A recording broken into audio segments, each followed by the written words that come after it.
delivering quality education, expanding access to learning.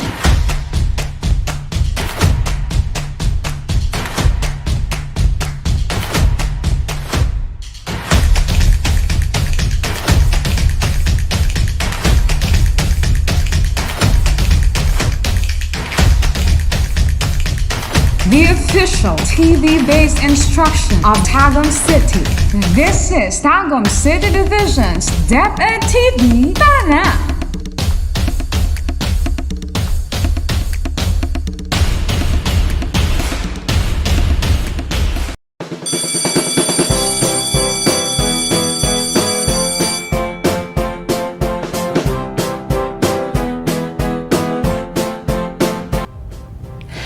Good day, grade 4 awesome learners. I am Teacher Kenneth. Join me in this interesting episode in the world of English. Are you all excited for another fun and wonderful learning? Great! Before we proceed with today's lesson, let us check if you already have your pen, notebook, and learning module. Great! Come on! And let's start!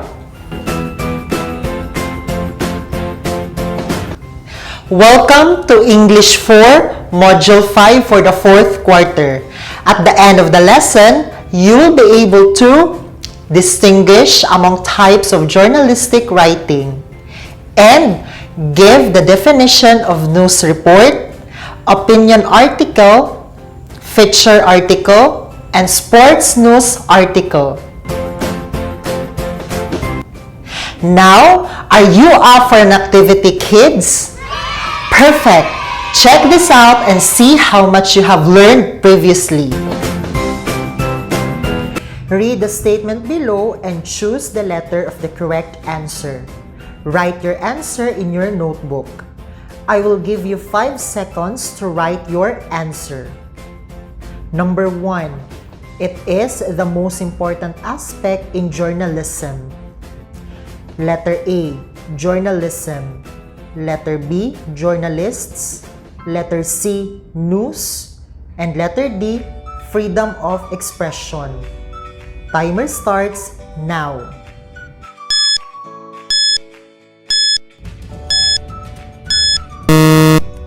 Time's up! What is your answer, kids? Great! The correct answer is letter D, freedom of expression. Number 2, it is through various types of media. Letter A, journalism. Letter B, journalists. Letter C, news. And letter D, reporting. Timer starts now.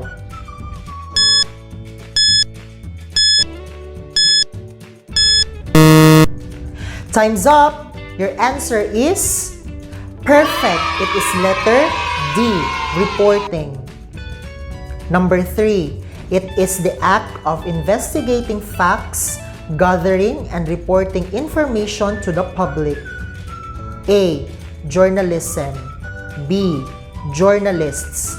C, news. D, reporting. Timer starts now.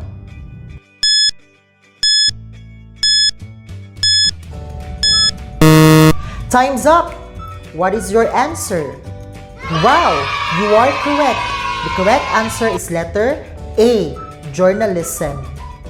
Number 4, do the interviewing, examining, documenting, researching, and investigating before reporting the news.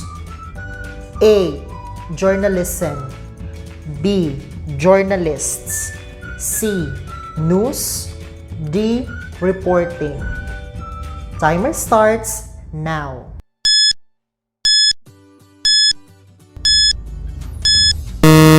Time's up! What is your answer? Amazing! The correct answer is letter B, journalist. Number 5, it is timely, accurate, and factual expression. Letter A, journalism. Letter B, journalists. Letter C, news. And letter D, reporting. Timer starts now.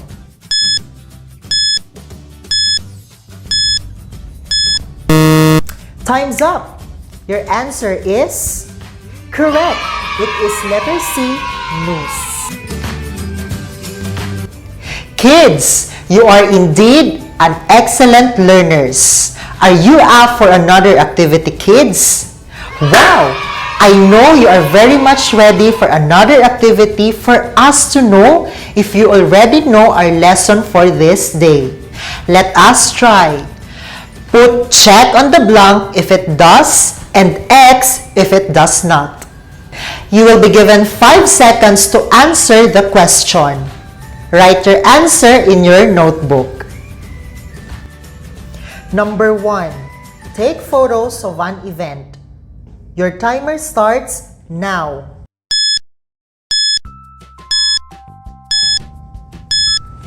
Time is up. The correct answer is check. Good job, kids. Number 2. Gather and present evidences. Your timer starts now.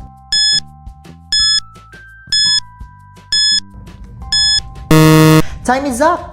The correct answer is check. Excellent, kids.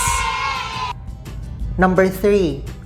Write using appropriate information. Your timer starts now.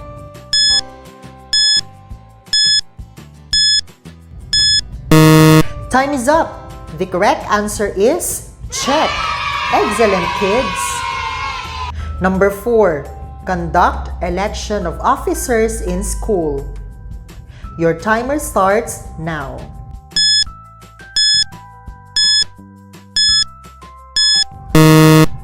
Time is up. The correct answer is X. Good job, kids. Number 5. Express point of views and opinions without being biased. Your timer starts now.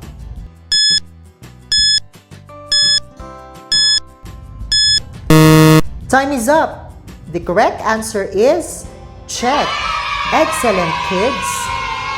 Number 6. Publish timely and appropriate news to inform the people. Your timer starts now.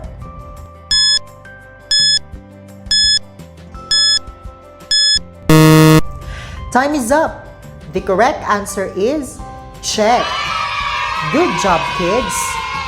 Number 7. Lead the fundraising activities of school clubs. Your timer starts now.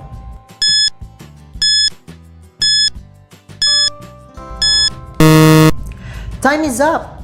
And the correct answer is X. Excellent, kids. Number 8.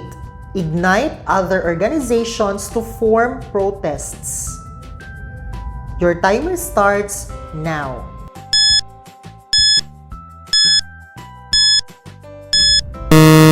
Time is up. And the correct answer is X. Good job, kids. Number 9. Conduct, interview, and take note facts. Your timer starts now.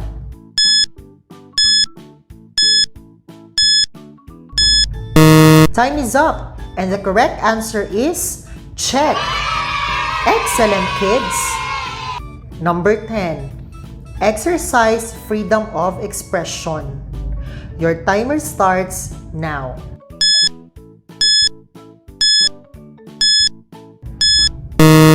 Time is up, and the correct answer is check. Excellent, kids. That's awesome! You got them right! Since you are now refreshed with the roles of campus journalists, it means you are now ready to proceed. Journalism helps to explain the events that impact our lives and develops in several forms and styles and uses different techniques for different purposes and audiences. Here are some of the basic types of journalistic writing. Study and learn. News writing. As a beginner, it is important for you to know the basics on news writing. News articles are objective and do not include writer's opinion or ideas. Hard news is more direct and straightforward and removes the drama from the story as news is delivered as bare facts. A story is newsworthy if it has the following elements: timeliness, impact, proximity, prominence, currency, oddity, and controversy. Number 1, timeliness.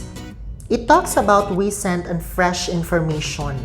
Something that just happened is likely more interesting than things that happened last week or last year. Number 2, impact. Writers should look if many people are affected or only a few. This is about the consequence, importance of an event and significance, the number of people involved in or affected by an event, as well as the emotional depth of an audience's reaction helps determine whether it is news. Number 3, proximity. Refers to the closeness of the event to readers and listeners. It talks on physical and psychological closeness. Number 4, prominence. Ordinary activities or mishaps become news if it involves prominent persons like the president, governor, mayor, or an actor. Number 5, currency. These answer questions like, are people thinking about this issue? Is this trending? Number 6, oddity. Talks about issue that is unusual, the extraordinary and the unexpected appeal to our natural human curiosity. Inverted pyramid is often used in hard news. This means that the most important information goes at the beginning of the article. The structure is a summary lead that gives the focus followed by supporting points in descending order of importance. And here's the example of a news article. Example of a news article. Government to start vaccinating essential workers, indigents after May. The government is expanding the vaccination priority group to the A4 and A5 clusters. Vaccine Cesar Carlito Galvez Jr. said on Tuesday. The A4 group covers essential workers, frontliners in national government offices, and uniformed personnel, while the A5 cluster includes the indigent sector. The official said the vaccination of A4 and A5 will start after this month or once the supply stabilizes. The official said the vaccination of A4 and A5 will start after this month or once the supply stabilizes. During the meeting of key pandemic response officials with President Rodrigo Duterte on Monday, Galvez suggested opening the COVID-19 vaccination to A4 and A5 to ensure that no vaccines go to waste. The Vaccine Cesar clarified that the soon-to-expire AstraZeneca vaccines cannot be used on the A4 group since it came from COVAX, a global initiative aiming for equitable vaccine access. Vaccines from COVAX can only be used by A1, healthcare workers, A2 for seniors, A3, people with comorbidities, and A5 groups. Doses procured by the government will be used by A1 to A4 groups. Number 2, feature writing. Features are factual stories that are not hard news but are instead a more personal report about a person, event, or aspect of a major event. It may or may not be tied to a current event, It is written to hook the reader and draw him or her into the story. Features are longer, more detailed, less timely. Interviews and in-depth articles fit into this category. The stories give readers information, but in an entertaining, pleasing format that highlights an issue by describing the people, places, and ideas that shape it. It's a branch of writing which employs creative techniques and artistic vision usually associated with fiction to report on actual persons, places, or events. Feature writing uses specific nouns, adjectives, strong verbs, and poetic elements to create vivid images and mental pictures that appeal to the readers.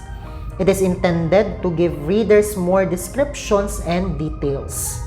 Its functions are to humanize, add color, educate, entertain, and illuminate. What constitutes good quality features? A. Unity, oneness of ideas. B. Coherence, meaning systematic or logical connection or consistency. Letter C, we have emphasis, value, or prominence given to something. Kinds of feature articles. 1, we have informative or trend stories, human interest, personality sketch, travelogue, how-to or practical guidance, humor or satire, personal essay, inspirational feature, historical feature. And here's the example of a feature article. Be One of Us by Megan Louise Milian. Time is as precious as life, and it's the greatest gift we can give to our loved ones. Sharing our time is like giving portion of our life. Hence, people wasting time are wasting their lives. Time management is very important. The most punctual and most honest awardees immediately become advocate to their peers. I don't want to miss my target. I want to be always number 1 on our logbook, exclaimed Patrick Solis, a grade 6 student and a recipient of Good Character Award for being punctual. Last Friday, I found a cell phone while playing on the ground, and I immediately returned it to the principal's office. Sir Jose Israel Revla, assistant principal, announced the lost and found gadget then. The owner claimed it and extended his gratitude. I felt proud and so happy of my good deed, said Giancarlo Sato, a grade 3 Rose student and a recipient of Most Honest Award during the October monthly recognition.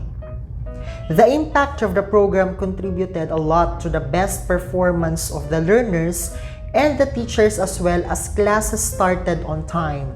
Students develop truthfulness and becomes more time conscious. Said Jeremiah Lumapas, We Advocate Time Consciousness and Honesty Watch Club President.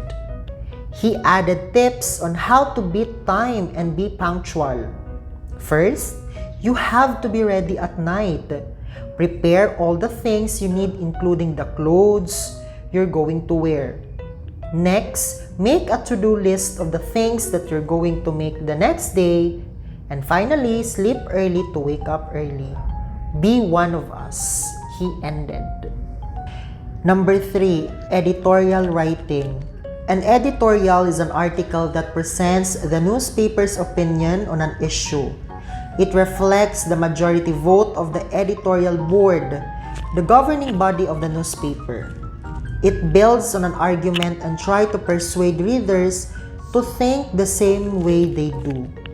Editorials are meant to influence public opinion, promote critical thinking, and sometimes cause people to take action on an issue. In the context of campus journalism, number 1, editorials seek to reflect the paper's pro-student orientation. Number 2, Editorials seek to provide analysis of issues from the student's point of view. Number 3, editorials seek to discuss both national and local campus concerns. Types of editorials. Number 1, interpretive. Editorial explains something for the reader, a rule or policy, and then gives an opinion. In school context, this may explain new school rules or a particular student body effort. Number 2, persuasive. Editorials of persuasion aim to immediately see the solution, not the problem. From the first paragraph, readers will be encouraged to take specific positive action. Number 3, criticize. Editorials constructively criticize actions, decisions, or situations while providing solutions to the problem identified. Immediate purpose is to get readers to see the problem, not the solution. Number 4, praise. Editorials commend people and organizations for something done well. They are not as common as the other 3. Basic structure of an editorial starts with introduction, followed by analysis, then conclusion. Introduction is a one-liner gist of argument that should catch the reader's attention. The analysis is a clear presentation of arguments supporting the stand reflected in the introduction. Finally, the conclusion is summing up and must include specific calls to action whenever possible. And here's an example of editorial article.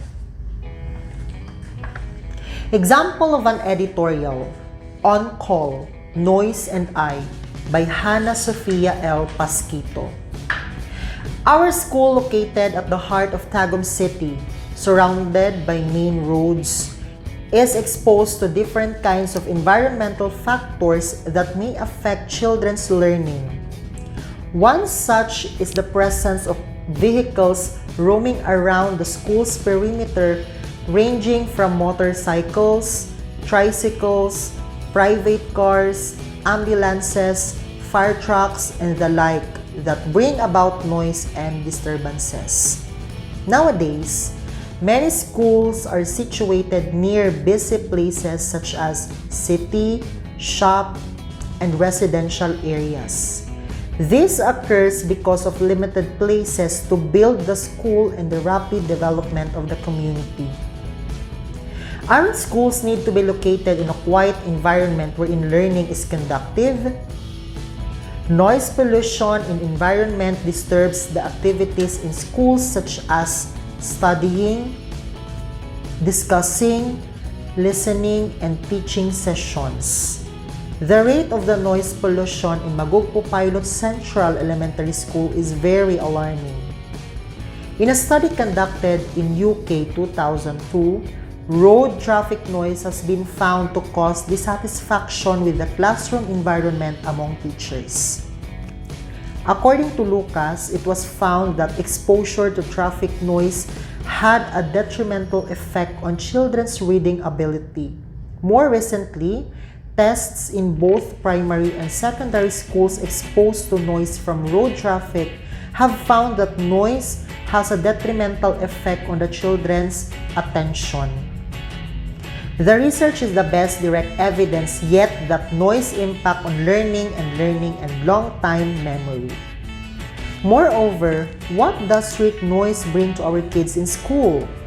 In an interview, Mark Joshua A. Ihalas, whose classroom is located near the highway, said that the noise from the vehicles always catch his attention and distract him from listening to the teacher. Accordingly, teachers confirmed that it really affects students as they are easily disrupted with environmental noises. Mrs. Rosemary Camina, a 5th grade advisor whose classroom is near the school gate, mentioned that some of her students find out difficult to concentrate on their class activities.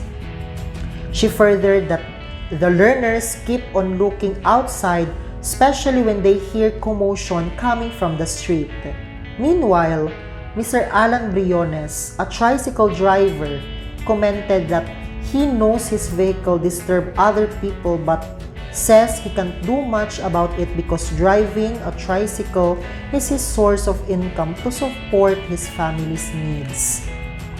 A research in London 2007 confirms these observations with its findings that recent years' evidence has been found to suggest that noise affects letter, number, and word recognition.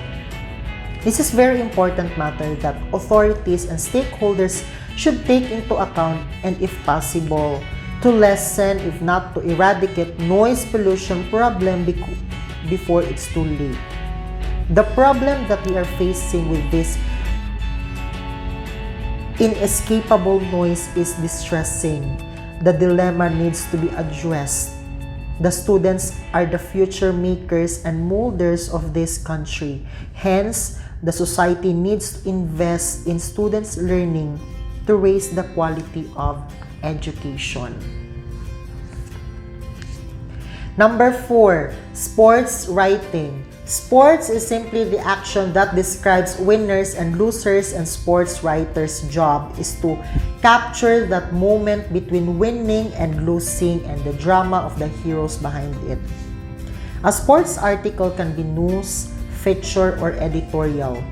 In newspaper, common are features on athletes, interviews, how-to articles, sports editorials, and recaps of contests. The three elements of a sports lead: outcome, importance of the game, and spectacular part of the game. Tips. Number 1, identify the sports events in ball games, combat sports, measurable sports, and subjective sports. Number 2, know how these sports games are played and how the rules are applied. Number 3, start collecting sample articles of these sports event, ball games, combat, measurable, and subjective sports. Number 4, study and use sports lingos. Number 5, learn when to use the right verb.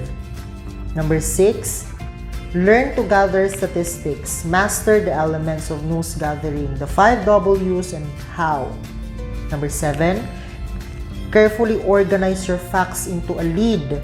Rank their importance. Use first the who, what, why, where, when format. Number 8, after the writing of your lead, write an appropriate headline. In today's sports headline writing, there are 2 important elements. Letter A, describe the outcome or win. And letter B, emphasize the importance of the outcome or win. Number 9, carefully connect the headline and the lead with the next supporting paragraph. If it's a close game, then always start your sports story with the most important part of the game and the highlights following before or after it. Number 10, sustain the remaining paragraphs after the lead and the next important supporting paragraph. And here's the example of a sports article. Example of a sports article: Centralian Tankers bag medals in fundraising swim fest by Rosel Humangit. To support the victims in the Marawi siege, Centralians joined the 50th araw ng Davao del Norte LGU swimming competition held in Davao del Norte Sports Complex last June 10. According to the Provincial Sports Coordinator Giovanni Aigolanes, the said program was conducted to raise funds in helping the victims of Marawi City and at the same time to showcase the talents of young athletes not only in the field they excel but also in extending their blessings to others. Different cities coming from Maramag, Kidapawan, Davao City, Jensan, Midsayap, Bukidnon, Davao del Norte, Tagum, and Surigao participated in the said competition. Hopefully, we can have this kind of activity again next year so that our athletes may continue to share their blessings and that sport is an avenue to help others, Gulanes added. Athletes headed by Romel Gerard Cucharo proved that they are not only best in sports but also compassionate in extending support to the needy.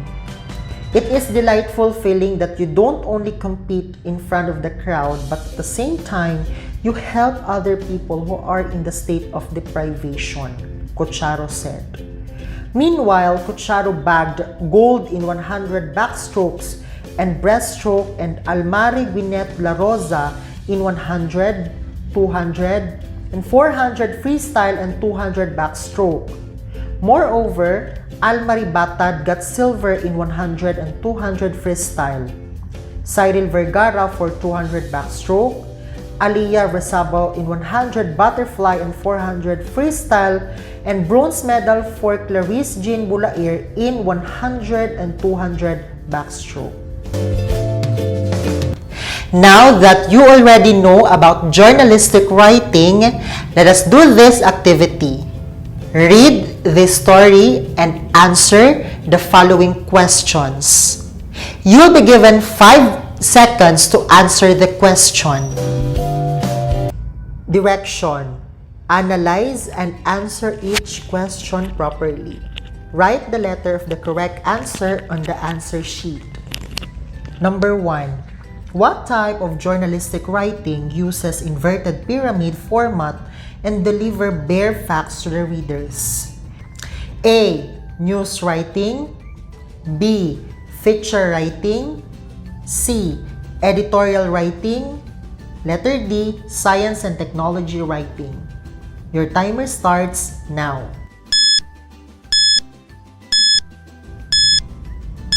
Time is up, and the correct answer is A. News writing. Good job, kids! Number 2. It describes winners and losers. Further, it documents the moment between winning and losing, the drama of the heroes behind. A. Desktop publishing. B. Photojournalism. C. Feature writing. Or letter D. Sports writing. Your timer starts now.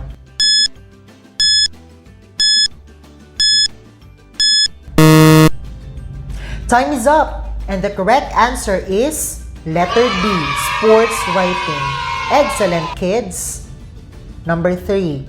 This type of journalistic writing meant to influence public opinion, promote critical thinking, and sometimes cause people to take action on an issue. A. News writing. B. Feature writing. C. Editorial writing. D.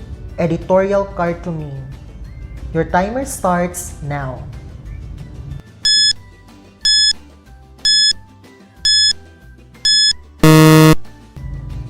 Time is up, and the correct answer is C. Editorial writing. Good job, kids! Number 4. This give readers information but in an entertaining, pleasing format that highlights an issue by describing the people, places, and ideas that shape it. A. News writing. B. Feature writing. C. Editorial writing. Or letter D. Editorial cartooning. Your timer starts now.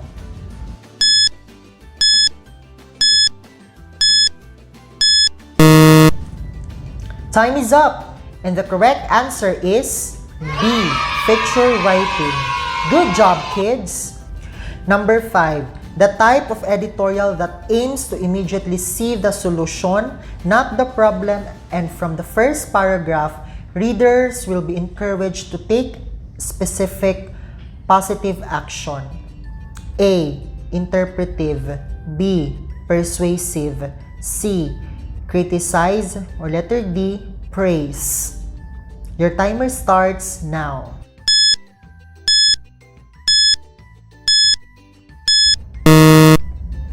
Time is up, and the correct answer is B. Persuasive. Excellent, kids! Wow! Good job, kids! You really learned a lot from our lesson today. Did you enjoy all the activities, kids? Perfect! I am glad to know that. Now, Let's have a short recap with our lesson for today.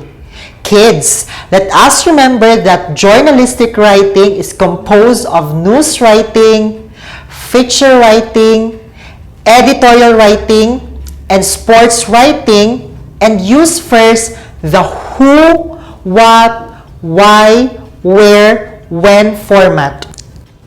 Now, it is time to try the fruit of your journey by answering the assessment below.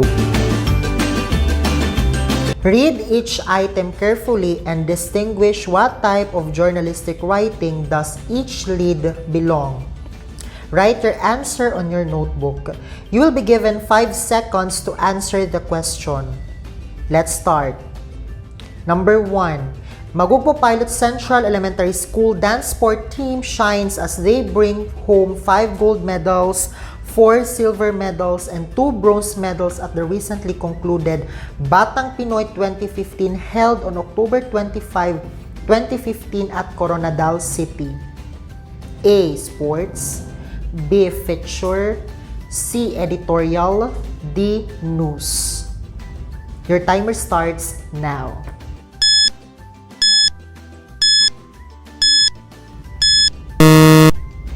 Time is up, and the correct answer is A. Sports. Awesome, kids! Number 2. Smiling and charming yet shy, Hannah Sophia, a 9-year-old grade 4 Heron student, is such an extraordinary learner. She is a star that shines within. Only a few know that she is a walking inspiration, a hope, a fighter of life over death. A fervent one. A. Editorial, B. Feature, C. News, D. Sci-tech. Your timer starts now.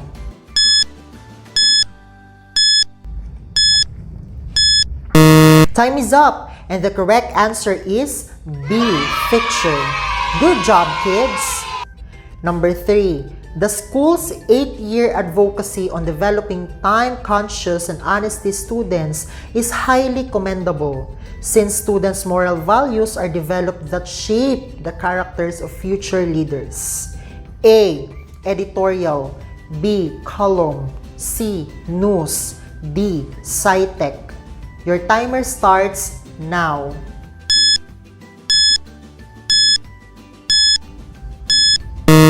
Time is up, and the correct answer is A. Editorial. Good job, kids! Number 4. Parents, students, and teachers participated hand-in-hand in creating 100 personalized reading materials in the school to address the insufficient availability of books in the newly built school library. A. Sports, B. Feature, C. Editorial, D. News. Your timer starts now.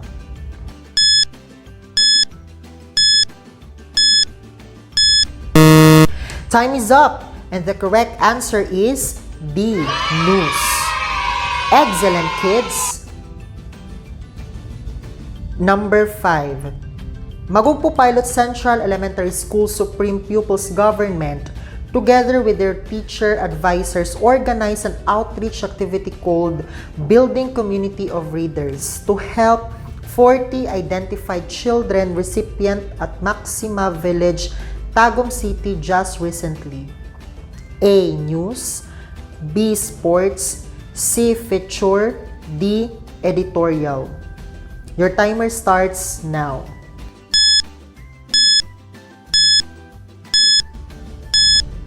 Time is up, and the correct answer is A. News. Good job, kids!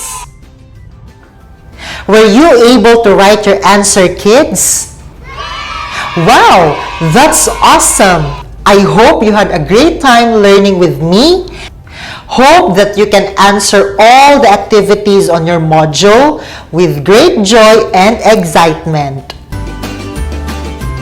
Always remember, according to Benjamin Franklin, an investment in knowledge pays the best interest. Once again, this is Teacher Kenneth, your English teacher. Thank you so much, kids. Have a great day. Keep safe always, and goodbye.